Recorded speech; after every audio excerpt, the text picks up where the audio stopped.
Hello tout le monde, aujourd'hui on se retrouve pour une nouvelle vidéo sur un remplissage sur cliente.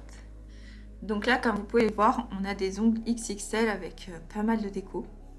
Donc je viens tout d'abord les désinfecter et ensuite on va venir retirer les strass. Alors pour retirer les strass, on prend une vieille pince à envie qui est nulle ou une qu'on dédie qu'à ça, mais surtout pas utiliser celle qu'on utilise pour les cuties parce qu'on risquerait de la déglinguer. Hein. Les strass, en tout cas, là, pour mon cas, en tout cas, ils étaient bien accrochés, donc voilà. Il faut essayer d'en enlever un maximum parce que ça abîme quand même les embouts de ponceuse et donc éviter de défoncer nos embouts de ponceuse, il coûte assez cher comme ça. Une fois qu'on a fini d'enlever les strass, ce qui va se passer, c'est que là, on est sur des ongles XXL, on va passer sur une taille plutôt LM. Donc, on va tout raccourcir. Donc, comme vous voyez, je prends mon embout de ponceuse avec l'anneau violet, enfin la bague violette, ça veut dire qu'il est très très fort, et je viens raccourcir ma longueur, affiner mon ongle. Alors, là, je l'affine quand même pas mal, entre guillemets, parce que on était sur une longueur XXL, donc il faut se rappeler que là, il y a pas mal de matière quand même.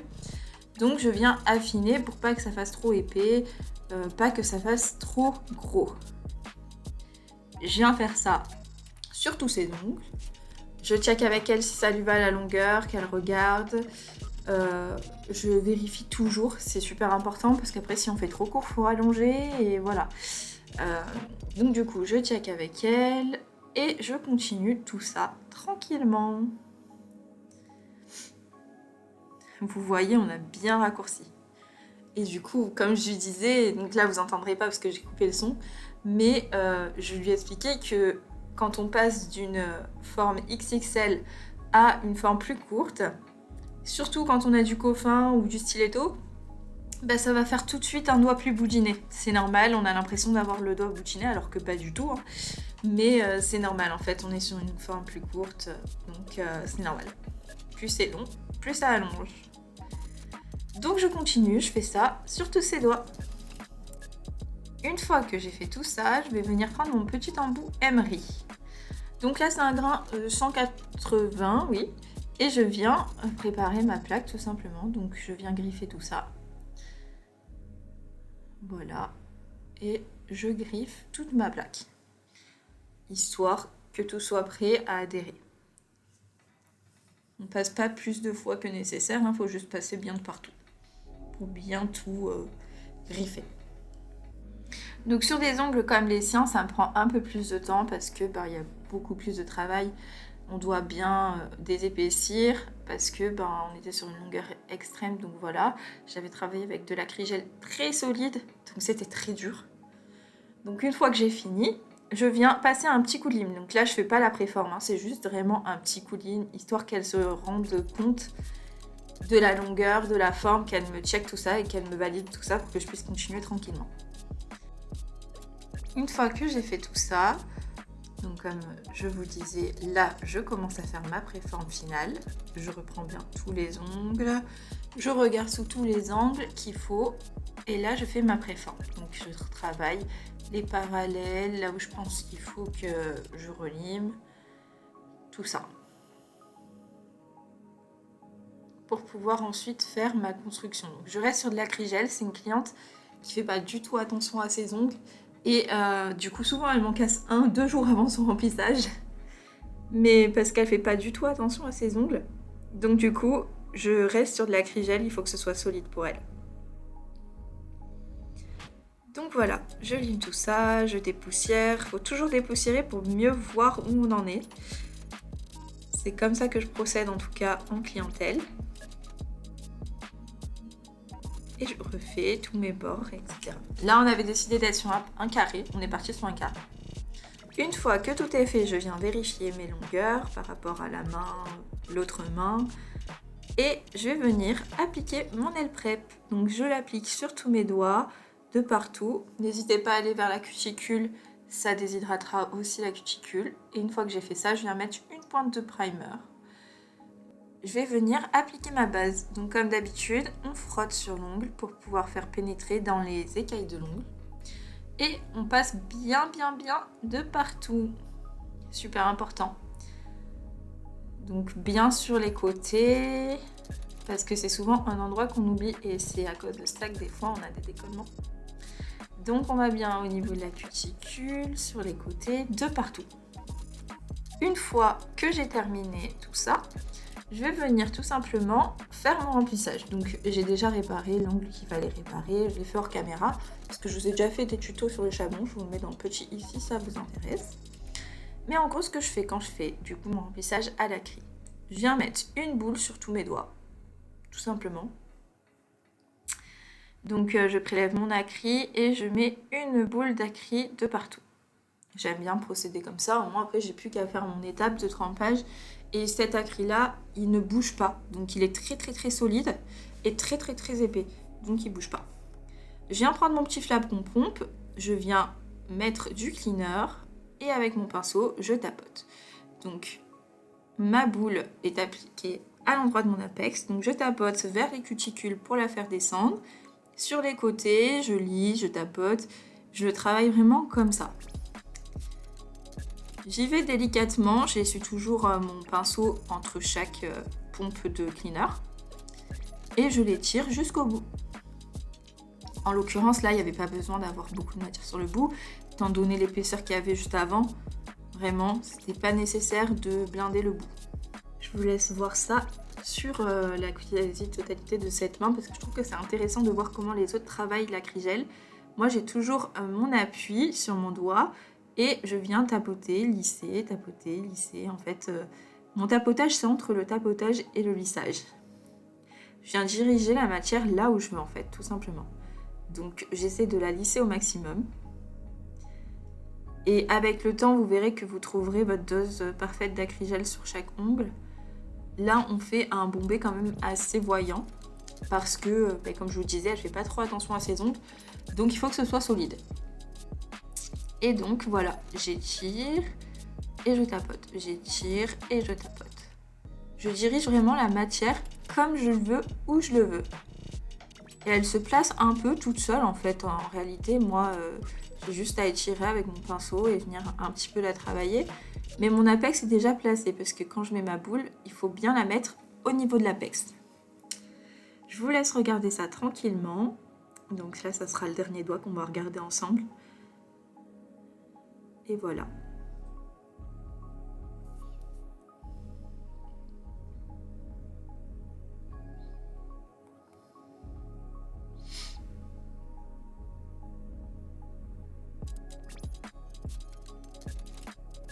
Donc là, on va passer au limage. Donc je vous laisse tout en temps réel. Je ne sais pas si vous avez remarqué, mais c'est tout en temps réel.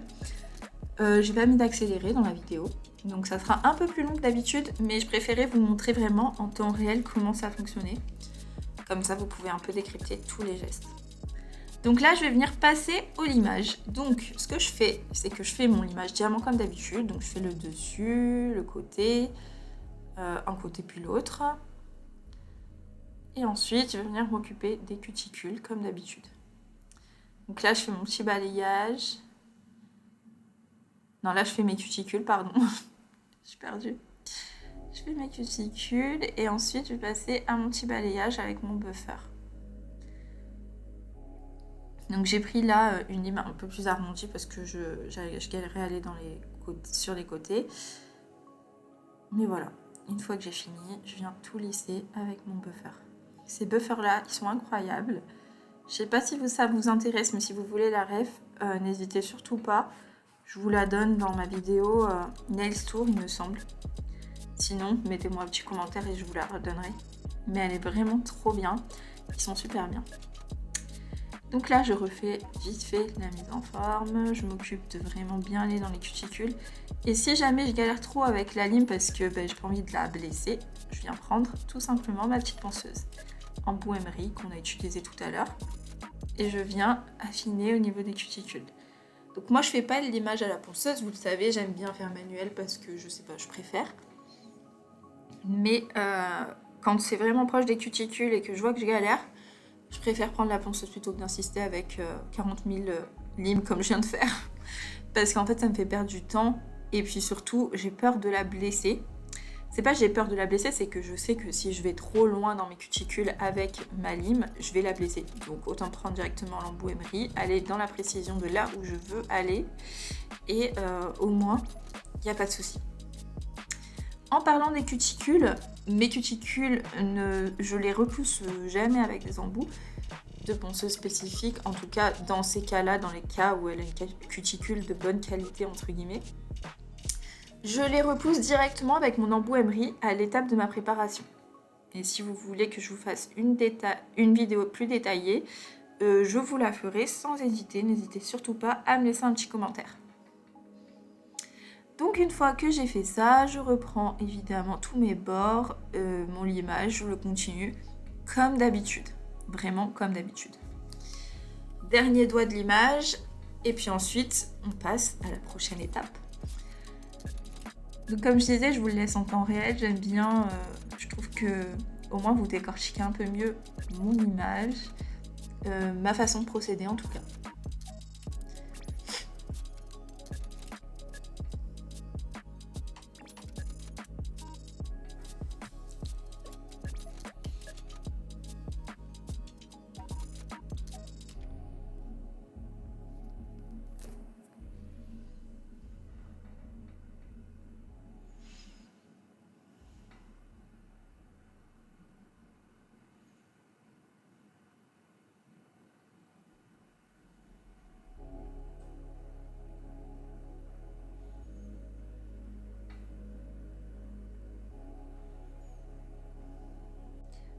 Une fois que j'ai terminé le limage sur le dessus, je passe toujours avec un petit embout pick-up sur le dessous pour pouvoir nettoyer. Donc déjà ça me permet de nettoyer s'il y a des petits bourrelets qui sont faits avec mon gel tout simplement. Ça me permet aussi, si jamais l'ongre est crochu, etc., de l'enlever, en fait, de le retirer tout simplement.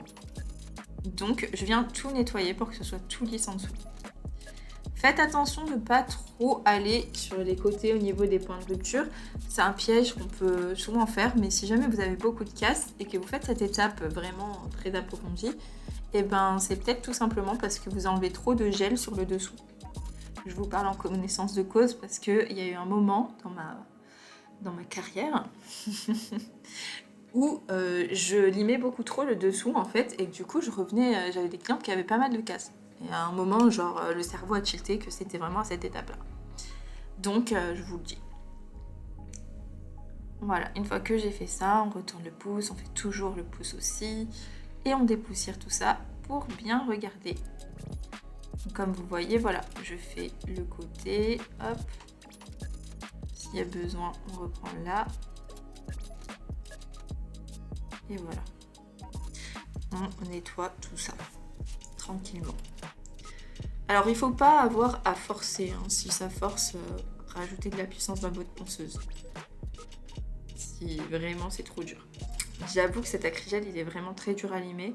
Il me fatigue à chaque fois et je prends un temps fou à le faire. Et là c'est le moment où vous fignolez un peu les détails. Donc voilà, comme vous avez vu, il y avait une bosse, donc j'ai repris un petit peu mon petit limage. Et je le reprends sous un peu tous les angles pour pouvoir faire bien mes parallèles et mes bords libres bien droits. L'étape de l'embout pick-up peut bouger légèrement la forme, donc n'hésitez vraiment pas à revérifier, repasser un petit coup de lime, ça ne coûte rien. Et donc je fais ça sur les deux mains. Une fois que j'ai fini tout ça, je vais venir faire mon léna. Donc là on a une photo d'inspiration. Donc à chaque fois qu'on a une photo d'inspiration, on part sur les inspirations de base de cette photo, mais on divague un peu. Donc je vous avoue qu'on n'a pas fait tout à fait le même truc, mais on est resté dans le même esprit. Donc je viens appliquer du vert, donc en semi-permanent, je vais le mettre en 2 couches évidemment sur l'auriculaire, l'index et le pouce. Et sur l'autre main, je fais pareil, mais avec du orange. Pardon. Du orange, du corail, je sais pas comment vous appelez cette couleur, moi j'appelle ça du corail. Donc je viens mettre du corail sur l'autre main. En fait, on a fait une main verte, une main corail. Vous allez le voir au fur et à mesure de la pose, mais je vais pas vous laisser toutes les étapes vraiment détaillées, hein. Voilà. Une fois que j'ai mis mes 2 couches, je viens avec une base, là c'est une rubber base de chez M-Nails. Je crois, si je dis pas de bêtises, c'est la Pinky. Et je viens mettre une couche donc assez fine sur les 2 doigts qui me restent. Donc l'annulaire et le majeur. Donc là vous voyez, je passe plusieurs coups parce qu'en fait je veux enlever vraiment le surplus et je veux bien aller au niveau des cuticules. Je veux vraiment que ce soit une fine couche parce que ça va lui élargir l'ongle en fait, vu que c'est une matière très épaisse qui se travaille justement normalement en épaisseur. Donc j'ai pas envie que ses ongles soient des gros pâtés. Donc je viens passer ma gomme si jamais j'ai un peu dépassé. Et je viens faire pareil sur l'autre doigt. Donc là, comme il n'y avait que 2 doigts, ça passait. J'ai juste mis comme ça. Mais honnêtement, s'il y avait toute la main, j'aurais fait doigt par doigt. Voilà, là, je mets le surplus sur l'autre. Et puis voilà. Donc je fais ça tranquillement sur les 2 doigts. S'il faut, je mets de mon pinceau liner pour pouvoir enlever le surplus de gel. Parce que je veux pas que ça me fasse une épaisseur de malade. Une fois que j'ai fait ça, je vais venir alors sur un doigt, donc là sur l'annulaire, je viens prendre mon blooming gel et on va venir faire un genre de marbré un peu vert et blanc. Donc en gros, je prends une goutte de vert, une goutte de blanc, je les mets sur ma palette. Je les mélange pas vraiment en fait. Je vais vous montrer. Donc là j'ai mis ma goutte de blanc, ma goutte de vert. Et je vais passer mon liner dedans, mais sans vraiment mélanger en fait. Je fais comme des traits, des va-et-vient. Voilà.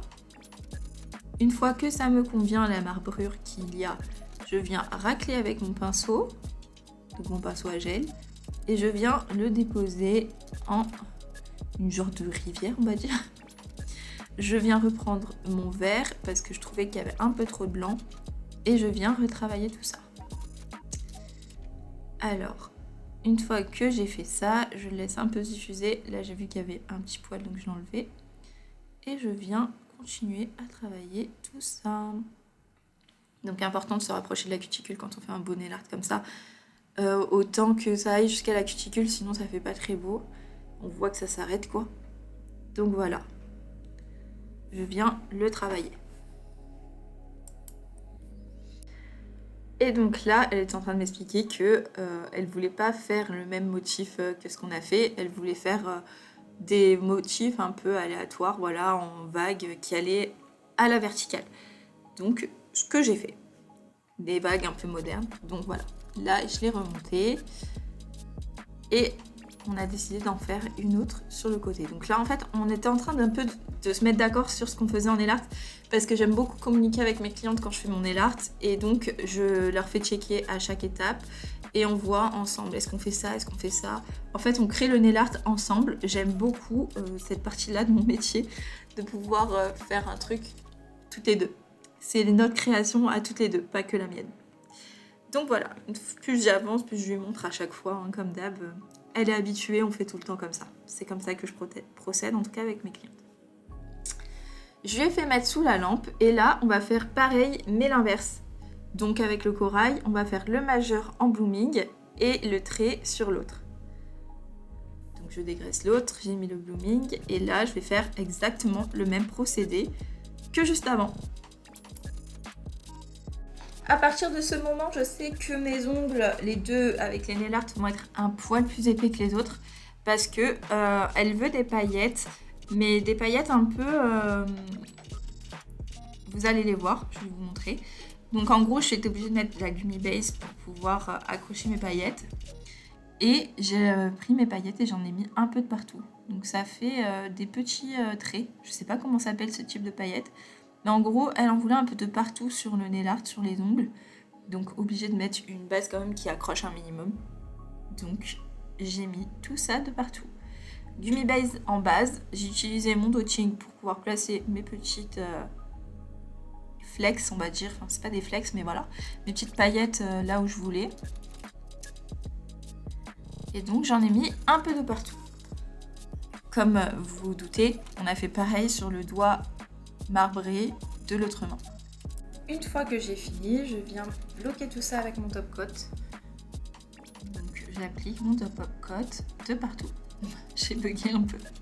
mon top coat de partout et même sur les ongles qui sont verts. Parce que je vais venir mettre des paillettes libres sur l'ongle où il y a les vagues, on va dire.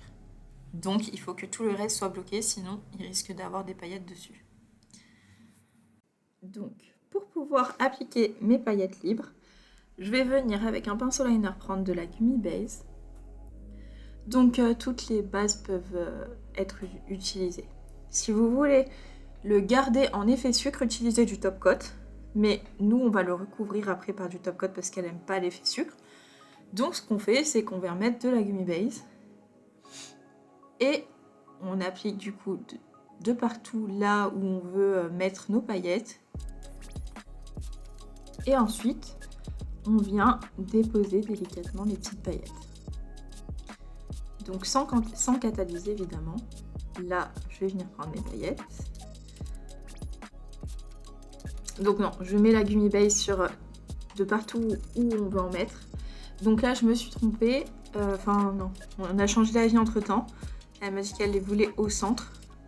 Donc du coup, ce que j'ai fait, c'est que tout simplement, je les ai mises au centre à la place des côtés, mais je vous montre pas quand j'ai tout enlevé, etc. Ça vous apportera pas grand chose. Et donc là, j'ai pris un pinceau et j'ai appliqué tout simplement mes paillettes de partout. Donc j'ai mis à catalyser là. Je pouvais parce que c'était de la Gummy Base et qu'elle avait une couche collante. En règle générale, je préfère ne pas mettre à catalyser. D'ailleurs, c'est ce que je vais faire de l'autre côté. Je vais pas le mettre à catalyser. Donc voilà, j'en mets de partout. Donc là, je me rappelle très bien pourquoi je l'ai mis à catalyser. Parce que tout simplement, elle voulait vraiment pas cet effet sucre du tout. Et donc, je savais qu'en mettant les paillettes comme ça, c'était sûr qu'elle allait avoir un minimum d'effet. Et donc, c'est pour ça que je l'ai catalysé pour avoir moins de paillettes. Voilà, donc là j'enlève les paillettes qui sont mises sur ma petite ligne et ensuite je viens sceller tout ça avec du top coat. Donc des fois ça bouge un peu mais là elles sont bien accrochées donc ça va parce qu'il faut bien tapoter assez fort pour les fixer. Et donc voici pour le petit résultat de cette pose remplissage sur cliente. J'espère que cette petite vidéo vous aura plu et sur ce moi je vais vous laisser et je vous fais de gros bisous. Et je vous dis à la semaine prochaine pour une nouvelle vidéo. Bisous!